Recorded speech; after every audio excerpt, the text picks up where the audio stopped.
So thank you very much, everyone, for joining us. Good evening, special panel guests and participants. My name is Ashton Wong, and it is my honor to host the first of 3 park-focused events related to the South area of Chinatown in Edmonton. These events are organized by the Chinese Benevolent Association with the support of the Chinese Graduate Association of Alberta and funded by the TD Park People Grant. Park People supports people in Canada to improve the quality of life through safe and fun park-related activities in city parks across the country during COVID-19. We thank the TD Park People Grant to enable us to introduce some wonderful parks and green spaces in and near Edmonton's Chinatown location where Edmontonians live and experience outdoor life. Before I introduce the session and speakers, I would like to do an Indigenous land acknowledgement. We are situated on Treaty 6 territory, on which Amiskwachi Waskagan, the name for Edmonton, and Cree for Beaver Hills House, sits, and the North Saskatchewan River that runs through it since time immemorial. Edmonton is also within the Métis homelands and Métis Nation of Alberta Region 4. We acknowledge all the people in it are beneficiaries of these lands as a traditional meeting ground, gathering place, and traveling route of many First Nations, such as the Cree, Saulteaux, Blackfoot, Dene, and Nakota Sioux. We owe much to these lands and diverse Indigenous peoples who welcomed us to the so-called Edmonton, or Beaver Hills House, as settlers from around the world. Our event tonight is entitled, The Importance of Community Parks from Cultural Views. I have with me speakers who represent 5 cultural backgrounds. They will talk about the importance of community parks and green spaces in their cultures and how their cultural communities or they personally use local parks and green space in their country of origin and in Edmonton. I will introduce each speaker first and then ask them to respond to 2 questions. First question will be to please share the importance of parks and green spaces in your country of origin or in your cultural community from your personal experience. How do people make use of local parks and green spaces in the country where you have come from or visited? The second question is, in Edmonton, how do you make use of local parks and green spaces, and why are they important to your cultural communities? This may also include provincial or national parks that you have visited. And we have asked our speakers to share a few photos with us of their favorite parks, and they will be shown while each person is speaking. Today is also the celebration of a popular ancient Chinese cultural festival, Zhongmingji, or Duanwujie, also known as Dragon Boat Festival. And on this day, Chinese families eat boiled sticky rice wrapped in bamboo leaves called zhong. It is my pleasure to introduce the first speaker, Donna Coombs-Montrose. Donna Coombs-Montrose has been an archivist and librarian, independent researcher, labor and community activist. She is actively engaged in many communities in our city. Donna is currently a board member and the founding member since 1999 of Alberta Labour History Institute. She served for 10 years as president of the popular Caribbean festival, Carry West, and was a founding member of the Caribbean Women Network in 2005. Donna also supports several other organizations as well. Welcome, Donna. Great to have you. Parks to me are an important part of developing any community. Communities are judged by their public spaces, to me, and parks play an important part in that development of a community. If I could just cite a personal experience, when my family first decided to come to Canada in 1998, I was the scout. I went ahead of them and looked at the possibility of living in Toronto or the GTA, where I had been to school for many years. And so I stayed in Bramalea, which is a community just outside of Brampton. And in Bramalea, there was one park that serviced about 500,000 people. It was a very small park. I came out to Edmonton, and there was a park adjoining every public school that I could see. And I fell in love with Edmonton on that basis of the existence of parks as a sign of the health of a community. So I I brought my family directly from Trinidad and Tobago, where we were, to Edmonton to reside, of all the places I could choose in Canada.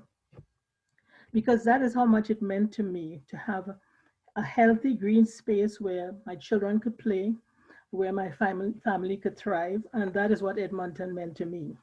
Coming from Trinidad and Tobago, one of our larger parks is called Queen's Park Savannah. And to just describe that to you, it's 2.2 miles or 260 acres in size. It's a circular park, and it's among the top 3 largest in the world. Because it is such an expansive space, as you're seeing in front of you. And it is surrounded by a lot of scenic buildings around the park, but it is a community space that is sometimes used for the carnival celebrations in Trinidad and Tobago. Every year, actually, during the carnival season in winter, when it's winter here. So parks are an important part of that development in Trinidad and Tobago as well. They're also used for like public meetings or political meetings of political parties when they're campaigning, and different events that happen in parks at home. In Edmonton, when I was president of Carrie West, we used Churchill Square, which is like a park, to stage our festival. And we did that until Churchill Square itself was undergoing renovations recently. So for us, being located in that park downtown was a significant development for the organization. So we were there for a number of years. We also participated in the Coral Lake Park Heritage Days, because that again is another park that has resonated so well with me in Edmonton, because it houses thousands, hundreds of thousands of people during a particular season. Before you see a picture of me and my family. We were visiting the Northwest Territories because we wanted to get a first-hand experience to bring us closer to the experiences of the indigenous communities. So this is a park in Northwest Territories that we visited, which is a very scenic park, but it also gave us a feel of the life of the indigenous people there. So that is what my family did. We traveled around to different parts of Canada to get the total Canadian experience as much as possible. And parks played an important part in that. I've also witnessed in Edmonton the existence of not only our cultural activity, but other cultural activities in parks here. Major concerts that are held in parks. Horlick Park is also used for that. I've been to Central Park in New York for festivals there. This picture ahead of, in front of you is of the Devonian Gardens, which is a different kind of park environment where it's a more tranquil or peaceful environment for families to visit and to meditate and that kind of thing. So we've also been making use of the Devonian Garden space. So you can see that I've been to a variety of parks that provide a reinforcement in a variety of ways, culturally, socially, in sporting ways, and in communities otherwise. Currently in Edmonton, I noticed the thriving again of community gardens in parks. And so in my seniors group, we are part of a community garden in the neighborhood, in a park, in our park. So that we all contribute and the community comes together to build healthy gardens. And so we share these variety of experiences because they enrich our lives and our communities, and they allow us to contribute, to give back, in so many ways to how we develop and how we integrate, or how we bond as communities to fight the dangers or the threats that present themselves in our community sometimes. So parks do play an important role for me. That's wonderful. Thank you so much for sharing your story with us. And, we're so glad you chose Edmonton, and, we're a better place because of that. I'm a champion for Edmonton, yes. Yeah. Awesome. Really appreciate that. And um, yeah, I mean, there's a lot of local green spaces, like you mentioned. Devonian Garden is just kind of outside the Edmonton city limits, but that's absolutely one of the places that we can visit. Just a few minutes away, and as you mentioned, traveling to Northwest Territories, that's amazing. And you're able to experience that, as well as New York City, which is concrete jungle. So lots of different experiences, which is we're grateful for you to share that with us. Okay, well, thank you so much. Next to speak is Douglas Lim. And Douglas Lim is very active in the Edmonton community as a volunteer. He serves as president of the Malaysia-Singapore Social Association, an organization that promotes outdoor and indoor activities for seniors and members, in addition to preserving Malaysian and Singaporean arts and culture, usually via the Heritage Days Festival. Douglas was formerly an executive board of director on the Edmonton Chinese Garden Society. His role included liaising with civil engineers, City of Edmonton Planning Committee, and foreign diplomats, donors, and philanthropists with the intent to complete the Edmonton Chinese Garden, located in Louise McKinney Park on a river valley. He was a past president of the Edmonton Chinese Lions Club, providing leadership with a number of club-endorsed community projects, such as the City of Edmonton Tree Planting Initiative and citizenship awards that recognize young students servicing their school community. So welcome, Douglas, and please share with us the importance of parks and green spaces to you and your personal experience. Thank you, Ashton. So I just want to point out how my country of origin, which is Malaysia. Now, Malaysia have what they call a virgin rainforest, where the government really preserved the rainforest. It's about 2,700 square miles, and that's right next to Kuala Lumpur. If you look at Kuala Lumpur, everyone sees, oh, it's a big city, but they also do preserve the virgin rainforest. When they say virgin rainforest, that means it's untouched for thousands of years. And one of the intent that they preserve the rainforest, because number one, it houses millions of plants, animals, and insect species, right?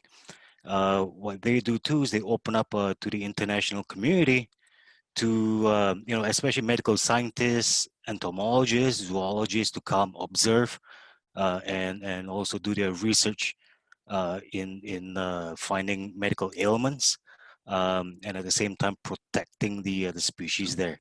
And within that ecosystem, it also houses some of the local tribes, the native tribes, where they try not to influence them and bring them to the city life, but maintain the cultural way of life. Because some of the uh, uh, remedies that they use for medication in those tribes have proven some success in the medical world. So they tend to preserve that, just to observe and hopefully better the lives of the global community.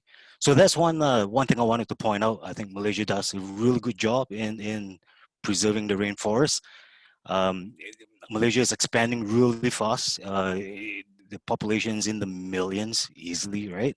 So it's always a challenge to maintain that preservation. So that's how I just wanted to point out how Malaysia takes care of the parks, national parks down there. Edmonton, which is my home today, one of the more prominent parks that excites me was, as you mentioned, I used to be part of the Edmonton Chinese Garden Society, where the directors that did such a good job in fundraising, starting the project from scratch, um, and managed to get the Chinese government to even donate some of the architectural structures out at the Edmonton Chinese Garden, which is located in Louis McKinley Park. Okay, and that tells me that Edmonton is able to preserve some of the Chinese culture outside of China, And to me, it's like a museum in the making, because hopefully, we can really preserve, the structures and repairs and whatnot. Our next generation will enjoy it, right? And so on and so forth.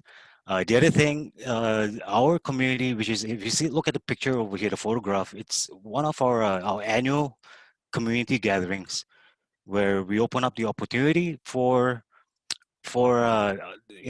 seniors, a lot more seniors than anything else, to come out and be really active and get some sun. And as we all know, that will increase or improve their mental health, especially during COVID season right now. I think these parks are becoming more important and more crucial for everyone to get out and really enjoy. So we look forward to City of Hampton uh, keeping the parks clean, in a safe manner, right? Light it up if the sun goes down early, it's nice and bright, so that everyone could come out and really enjoy the fellowship. So that's how our community in the Malaysia Singapore Association utilize some of the other parks here locally. Thank you, Ashton. Awesome. Thank you so much, Douglas. You mentioned the Chinese garden in Louise McKinney Park. One of the questions from our audience is, do you know when did the Edmonton Chinese Garden begin its construction? Okay, so that dates back before I participated in it, but I believe it started in the late 90s, if not mid 90s. So it's quite some time now. Great, thank you. And yeah, it's nice to see, even just very recently, I think it was this year, they unveiled the Dragon Wall that's there. So they're still, adding things there, and there's a nice zodiac and bridge. So if you haven't checked it out already, definitely encourage the audience to head down to Louise McKinney Park. Yeah, and thanks to letting us know about the rainforests in Malaysia. Singapore and Malaysia is definitely on my list, top of my list to travel to when we can again safely. So hopefully I can head out to the rainforest too and check it out. You'll be there, take lots of pictures. I'll hit you up for some tips. For sure. Thank you. Awesome. Thank you, Douglas, for sharing. I would now like to introduce Vasant Chotai. Vasant pursued a diploma in education, Bachelor of Arts honors in psychology, and MPI from Queen's in policy planning. And he has 29 years of experience with the government of Alberta, Canada, as senior manager, and 2 years with Nairobi High School in Kenya as a science teacher. Vasant was Director of Social Policy with the Ministry of Employment, Immigration, and Industry, and he led a team of research staff there. He was appointed policy expert to the MLA committee to review low-income programs that developed the new model for supports to low-income Albertans, crossing program and ministerial boundaries. Currently, he is the president of Canadians for a Civil Society, as well as chair of the Community Engagement Committee, Public Interest Alberta as vice president, and as chair of Human Services and Poverty and the Quality of Life Commission. In the past, he was president of the Edmonton Social Planning Council and sat on the boards of the Christmas Bureau and the Vibrant Communities Edmonton. Vasant's personal philosophy is to advocate for the vulnerable, to help those who have been left behind, to support those who need to move up, and to build a compassionate community based on human rights and social justice. Welcome, Vasant, and thank you for joining us. Please share the importance of parks and green space in your personal view. Sure. As you mentioned, I was born in Kenya, and I came to Canada as a young man to go to university. And I liked Canada so much that I decided to stay on. And I have been in Canada for a very significant part of my life. I came here in 1970. Now, as a child in Kenya, which was around 1970 and before, it was a colonial country, by the way. Kenya was a British colony. And we didn't have many parks in those days. The British did not invest into parks. We had wild spaces with trees, bush around the country, and there were no developed parks as such, like we have in Edmonton. Actually, Edmonton, by the way, is extremely well developed in terms of green areas and park, and we've got a beautiful river valley. And what I found was that the open spaces and waterfronts in Kenya, when I was a kid, were racially segregated by usage, not by law, but by usage. And three cultural communities lived side by side in colonial Kenya. And I'll just give you a little background of how it evolved. And the British community had their own gardens around their homes and their clubs, which were on the periphery in the suburbs of Mombasa and Nairobi. And the African community lived outside of the cities with cultivated lands and wild nature around them. So to them, the green experience was where they lived. Now, the South Asian community lived in the center of the city in high density housing. So like we lived in a tall apartment building. And in that setup, we don't get any gardens or around your home, and you don't have many parks. So you ended up actually going to your religious temples where they've got trees for religious functions. So you would have, for example, people tree where they tied strings around it and did the prayers. And then they had tulsi plant, which is kind of like a mint plant, and that's also used for prayer. So that's basically where this is the one that has got the people tree with strings around it. Now, so these were for religious functions. That's where we got our connection with the green space. That's about it. Now, after Kenya's independence, what happened was that some public parks started appearing, built by the government. And I'll just take this off here. And some public parks which appeared had no water fountain, no lighting, no walking trails, only flower gardens and benches for relaxation. What that meant was that people used them when it was light. As soon as it got evening dark, people walked away home. So it had a limited usage. Now, it was exclusively used by the South Asian communities because they lived in the cities.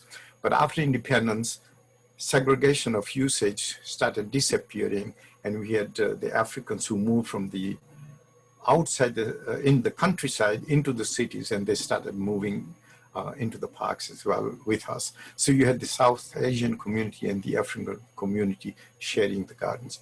These gardens and parks were built essentially like the way they build in Britain. So they were more like English parks. And the usage of these parks increased significantly by all the different communities, including South Asian community. So when we come to the next stage, when we talk about Edmonton, I'll bring some perspectives on that. Thank you, Ashton. Great, thank you, Vasant. Really appreciate you sharing your love of parks and nature with both Kenya and yeah, I mean, you can speak to Edmonton if you have any additional comments now, and you know, we welcome you to share your thoughts even locally as well. Okay, you want me to talk about the Edmonton part too? Yeah. Okay. Since I came to Edmonton, I got interested in the national parks and the hiking trails that we have in Canada. So I started, my wife, who is from England, and myself here started hiking significantly. And as I was saying to you earlier, we just came back from Waterton National Park, and we did a lot of hiking. And so hiking is my main interest in the parks. So the importance of green spaces and community parks to the integrated South Asian cultural community in today's Edmonton is such that increasingly South Asians are using parks and green spaces that I noticed.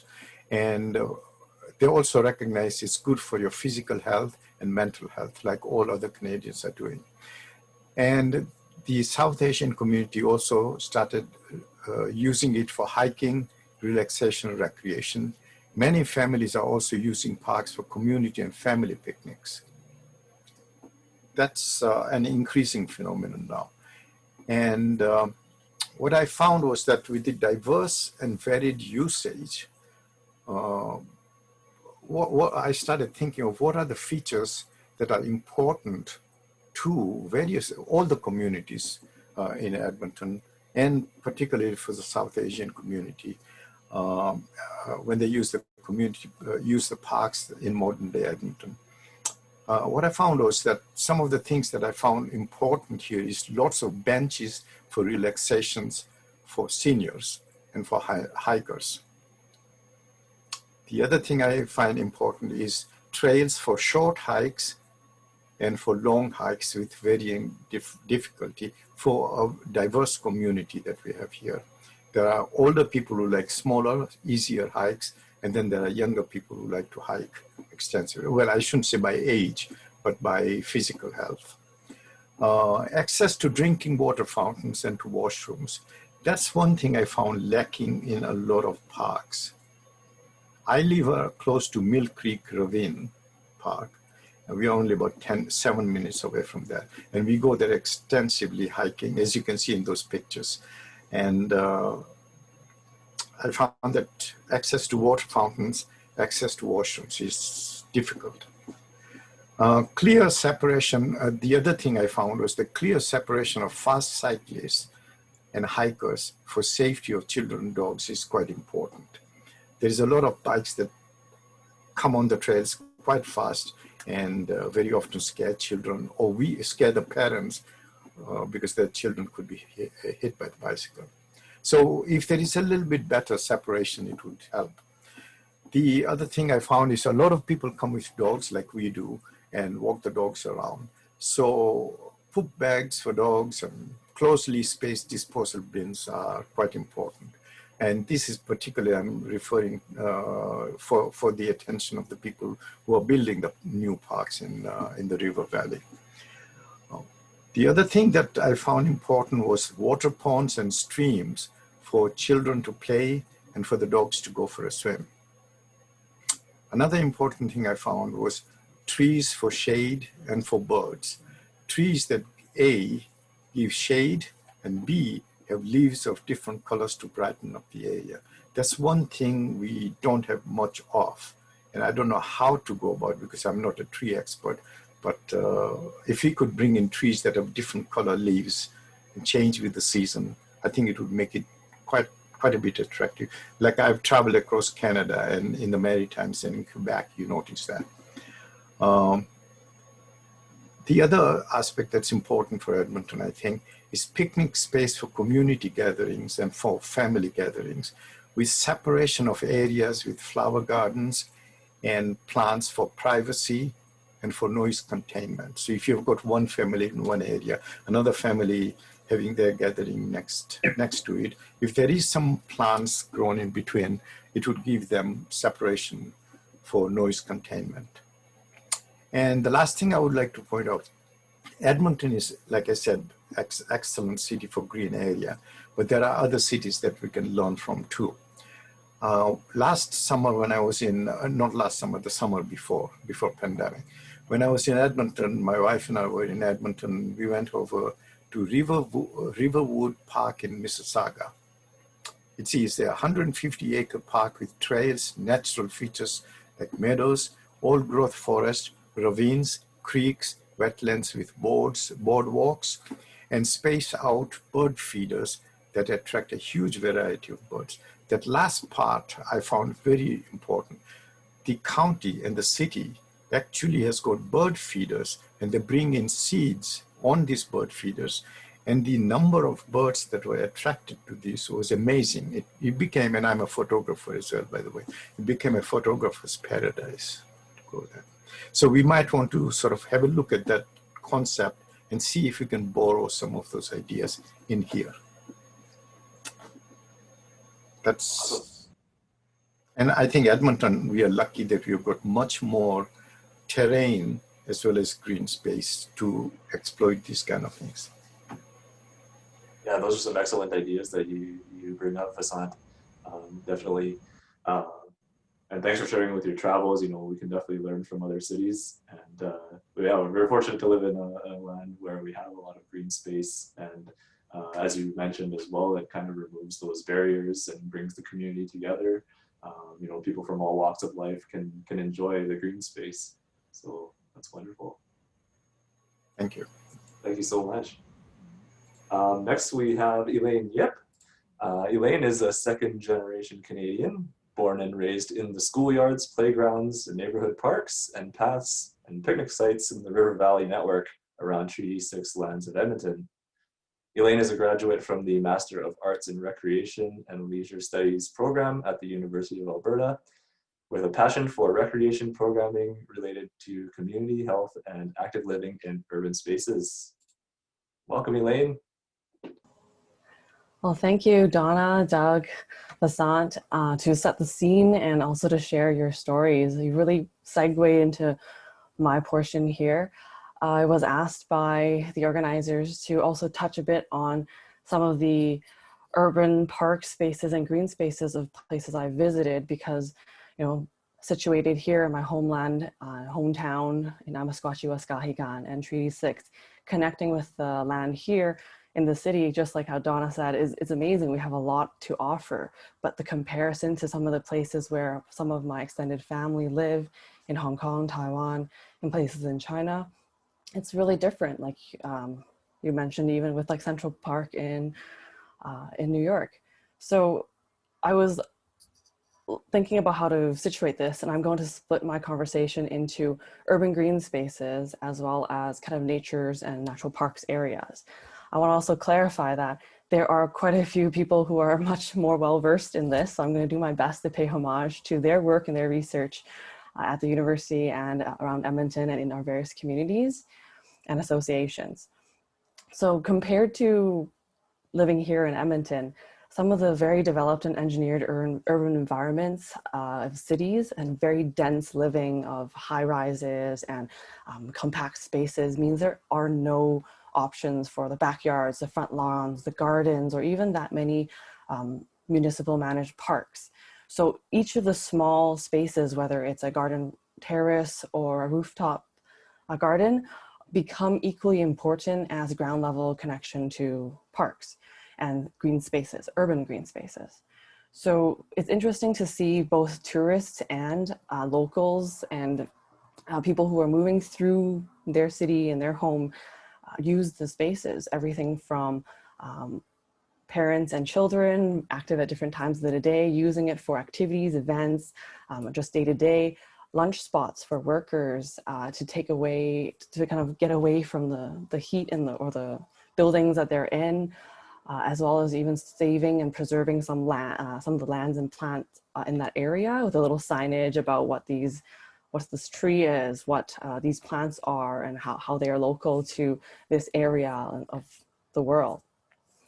And one of the key points I realized was during the day, when you cycle through many hours, we forget that like as we move through a city, these urban green spaces are places to rest, to pause, to connect, to disconnect, and also even to just cool down in the evenings where people can get out of their very tightly packed spaces, moving from their very tightly packed work environments into connecting with community, connecting with neighbors and seeing what's going on and hearing the noises of a city. So I would actually encourage you, wherever you go, to take the time to pull a few hours out of your tourism experience or even just in your own backyard and home, stop in an urban green space, whether that's a local park, a managed space, and just observe and experience the users and how we engage with that space, how you disconnect from your phone, your screen, and how you connect with people right here, then and there. And that is part of like community building and part of our city. So, and this is year round, like we can be wandering spaces year round. I know it's cold in Edmonton, but there are some newly engineered, warming boxes in certain areas like at Harlock Park and in some of the other locations. But I do hear we are lacking a few of those amenities like outdoor washrooms and a few more garbage bins and rubbish bins. So at the end of the day, no matter like who we are and what we do, where we go. We move through a city, and like beyond the concrete jungle, like you said, green spaces and urban green spaces within the design of a city are meaningful to everyone. And I really love that we've situated our conversation here today with the Kolomenskoe Park in Chinatown South here in Edmonton as well. And talking about home now for YEG and natural spaces and kind of the parks and protected areas. I enjoy the trails and a lot of the ravine parks that we have, and we're very lucky to be built here this way. This is the history of our land here at Amasquatchie Waskahikan. This was, you know, along the river, a curve. It was a good gathering place. We had the fort for the fur trade and all of that history as well, but also the establishment of Chinatown in our groups of people who kind of clustered onto the sides of the river bank on the north side of the river. And so being able to connect with nature also means preserving some of the walkways and allowing them to be natural. When we ride our bikes through a lot of spaces that are, let's say, you know, no bikes, or we don't, you know, clean up after the dog poop or throw garbage in cans, it's really heartbreaking to see that in the nature there, because we are the stewards of the land as well as previous and future generations. So if we trample all of the pathways and we, you know, ride bikes around it and cause the compaction of the soil and all these things that we know happen at an ecological, biological level, then at the end of the day, we won't have the space to be enjoyed and shared for generations to come. So I think it's really important that we look at urban green spaces within you know, developing sections of our city, like inner city, or even in suburb areas, but also to balance that use with some of the designated protected woodlands, parks with trails. And also even one more thought, like a green space is the privatized spaces of lawns, gardens, front yards, the community league fields. Like, how do we share and use these spaces and learn to care for it, starting at each of these small spots? And yeah, I love that Edmonton is a place who prides itself in being a river city in our river valley, and we can continue to have a good relationship to the river, the water, the land, our people, and history. Awesome. Thank you so much, Elaine, for sharing that with us. I like how you mentioned, you know, we use the parks and green space to recharge, and we also need to use that energy to protect them, so, you know, future generations are able to enjoy that just as we are able to today. So thank you so much. All right, next up we have Svetlana Pavlenko. For more than 19 years, Dr. Svetlana Pavlenko has been actively involved in managing, consulting, programming, and facilitation for multicultural communities in Russia, Japan, Israel, and Canada. Immigrating to Canada in 2007, Svetlana developed a series of different projects to help others to become an active part of community. She is president of the International Leadership Center, Sveta Inc., and an executive director of the JDIC Seniors Center. Her research and practical interests include the problem of adaptation of human beings to the new social environment, multicultural education, and trauma. She has been facilitating support groups for more than 15 years.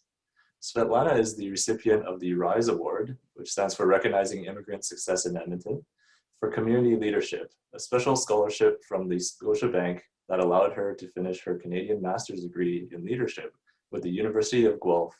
And in 2015, Avenue magazine named Svetlana as one of Edmonton's top 40 under 40 for her work in helping seniors of all nationalities and faiths to live fuller and richer lives. Thank you for joining us today. Thank you. So yeah, please share with us. I know you have a lovely presentation for us, so I'll hand it over to Dr. Pavlenko. Thank you so much, Ashton. Good evening, everybody. It's my great pleasure to share with you some historical and cultural moments from my own Russian culture, and also share with you my love to Edmonton green spaces. So if we will go to Russian history, parks and green spaces were organized first time when Russia adopted Christianity in 988. And the first green spaces belonged to monasteries and spiritual places, which gave people the opportunity to come there to enjoy the quiet and tranquil spaces and look for self-discovery. So traditionally, parks was very quiet, beautifully arranged, with a very secured and separated spaces where people can just stay with nature, with their God, and with themselves. After this tradition, when it was more connection with the European culture and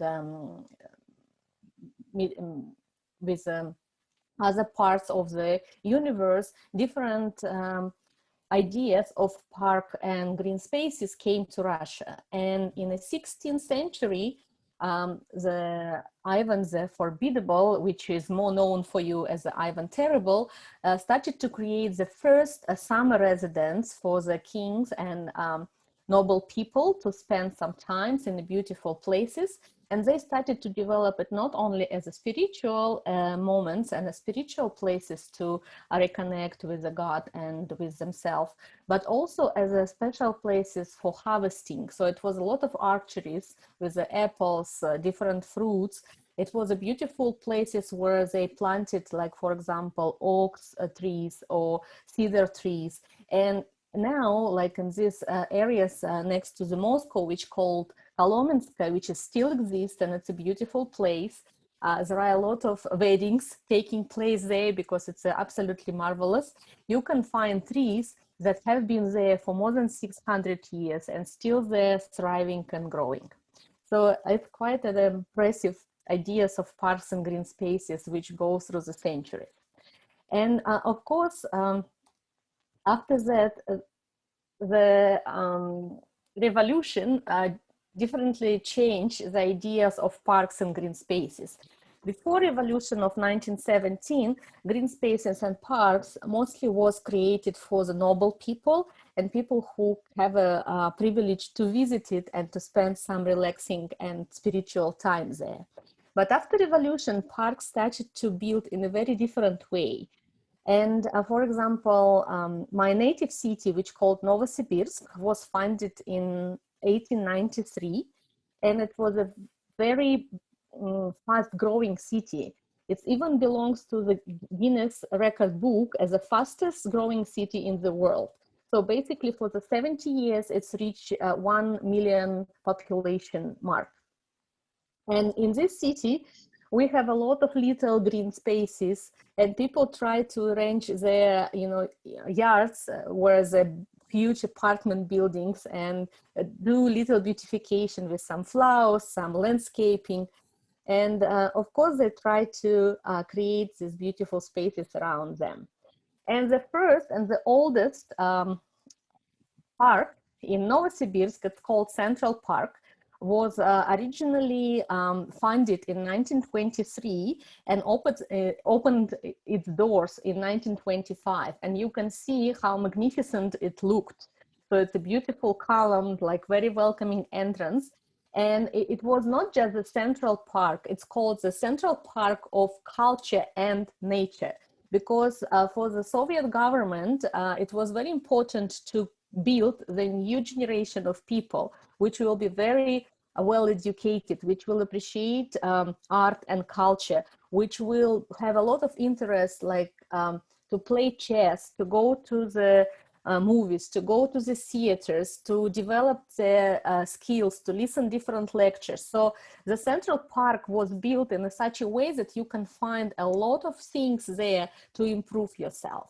And this is a current modern map of this wonderful park, which is situated in 25 acres of land. And you can see that it's divided for the different areas. So like in the top right corner, it's a children's areas where they have a children's railway, different attractions like in a Galaxy Land. Then then right bottom corner, it's a more cultural space where you can see the little stage where during the summertime, people have a different performances, different nationalities who lives in Novosibirsk can celebrate their cultural events. In Novosibirsk, which is now almost 2 million population, currently live 180 different nations all together, and all celebrating their cultural varieties, diversity, and, you know, of course, food of each other, because food is a very big thing for Russian community. And in the parks, you always can find some traditional, like pancakes with caviar, or pancakes with different sweet jams, and people enjoying it a lot, especially during the summertime. And of course, because of the situation, the location of Novosibirsk is the same latitude as Edmonton, so you can imagine that the nature will be very similar. It will be very, very cold winter and very hot, short summer. And you can see the same location in the park during the winter and during the summertime. So during the summertime, it's a beautiful, like, flowering beds with the stage for performers. And during the winter time, it's exactly the same location, but you can see the ice skating rink, which people can enjoy. And of course, you know, because of the very short day during the winter time, there are a lot of illumination, beautiful lights, and of course, you know, Christmas tree in this park when it's a winter holidays. So of course, you know, current trend of the world is a spray park and musical and colorful fountains, which also take place in this beautiful park. So you can enjoy it during the daytime with your children, just running through the wonderful water, especially at the hot day. And in the evening, it's usually musical performance with a light performance that, like, adult population can enjoy too. Of course, you know, for children and for adults, there are a lot of attractions. It's similar, like, to the Galaxy Land. You can find whatever you want to find in the park. Plus, on the right side, you can see the beautiful building. It's a theater of musical comedy, which were built in this park in 1953. And this theater is operating every day, and you can't find tickets at the same day of performances. You have to buy tickets, like, at least 1 month ahead. So it's how popular this theater in this little park is. And in this theater, you can see all masterpieces of all musical comedies and musical performances from all over the world. And majority of them performed in Russian language, but sometimes, you know, you can see something in French or German or English. But fortunately for Russian culture, majority of masterpieces of Mozart or Schubert or Strauss, they were translated, and people can enjoy fully understanding the meaning of these masterpieces in the green space at the same time. So, of course, there is a certain quiet relaxation areas, because I mentioned that for Russian people to reconnect with nature and maybe to think about their spiritual belongings and ideas is very important. So there are certain areas of the park when you can go for a quiet walk, or there are plenty of space where you can just sit and relax and enjoy either nature around you or planted flowers, depending on the season. And there are quite a number of different sculptures and artistic kind of benches that you can find there. So beautification of the space is a very important for Russian people. The aesthetical performance, like how beautiful it is, it's quite important. So, like, for example, the park in the style of, like, a football field would not be considered as a park. It will be considered as a football field, and nobody will go for a walk there, even with dogs. So we're talking with our indigenous friends about how indigenous people use the green spaces here, and we found quite a similarity, because for Russian people, it's also very important to use, like, a herbal things which we can find around us. So we were going for a walk, and we were considering our beliefs with beliefs of indigenous people here, what type of herbs we will use for certain you know, problems in your health or to support your immune system. And it was fascinating that, like, you know, for centuries, people in the different parts of the universe were using the same plants for the same reasons. And we even were thinking to create, like, a little presentation about use of herbs and plants for your well-being in Edmonton and in Canada. So in Edmonton, I love all the parks, but we are trying to use more and more Victoria Park, which I think a little bit like a hidden gem of Edmonton because of location, I think, and because of absence of any other attractions as a nature and skating rink during the winter time. And with my organization of Jewish Senior Citizen Center, we use this park for our annual event, a Bagel Loop Walk, Run, Roll, which attracts people of all generations to support programming for seniors at our place. And it's a lovely location. We usually have barbecue there. We have wonderful little walk in the shadow of trees in this area. And we just love it. And of course, you know, we use the park for some fun. So this is like a special competition who will create a mummy first, which is a traditional game during the events we are hosting in this park. So as far as my own perception, I think we are very lucky to have so many green spaces in Edmonton. And I think that if we can beautify them a little bit more and create more spaces where people can just sit and enjoy in the shadow of the trees, will be just wonderful. And I strongly agree with our previous presenters that it will be very important to separate, you know, the park areas where the people can go with the dogs, like off-leash dogs, and where people can go with children, or where people can go just to enjoy the quiet time. So it will be wonderful if we can create like more spacing in the parks where people can go based on their necessities and their expectations from the green spaces. So thank you so much. It was my pleasure to share with you my experience about this beautiful topic. Thank you so much. Yeah, the Victoria Park is wonderful and year-round as well. You know, I really enjoyed seeing that park you shared earlier, and looks like a really great destination with so many things to do. You got the Ferris wheel and the theater even in that park, so it must be a very popular destination for everyone to go to. Yes, thank you. Excellent. As we approach 8 o'clock, I just wanted to see if the audience had any questions for our speakers, or also invite our speakers if they had any last comments before we close the session. All right, I'm coming in. So virtual round of applause to all the speakers for sharing their perspectives and personal experiences with us tonight. So thank you so much for that. The parks and green spaces are so important to, you know, us personally and of our cultures. So we really appreciate you joining us and sharing everything tonight. Unfortunately, we have to end this interesting conversation here, but we do invite you to participate in a scavenger hunt in Kolomenskoe Park, which is kind of our feature park for tonight. We invite you to take a selfie of items found and email them to us at any time between now and the first week of August. And we'll forward some of that information on that scavenger hunt to everyone after the talk. And you can also visit our website at cgaa.ca/parkpeople2021. And we invite you to please join us for more fascinating talks about parks and green spaces. The second virtual session is on Sunday, July 18th at 2 p.m. It will be a heritage video tour and talk of the ravines near Chinatown, where goji berry bushes sown by early Chinese settlers and native berries of plant life grow in the area, and features plants such as wild rose hips, dandelion greens, and other plants for home remedies, traditional medicine, and food. And so with that, we hope to see you all then, and thank you everyone for joining us tonight, and I wish you a great evening. Thank you so much.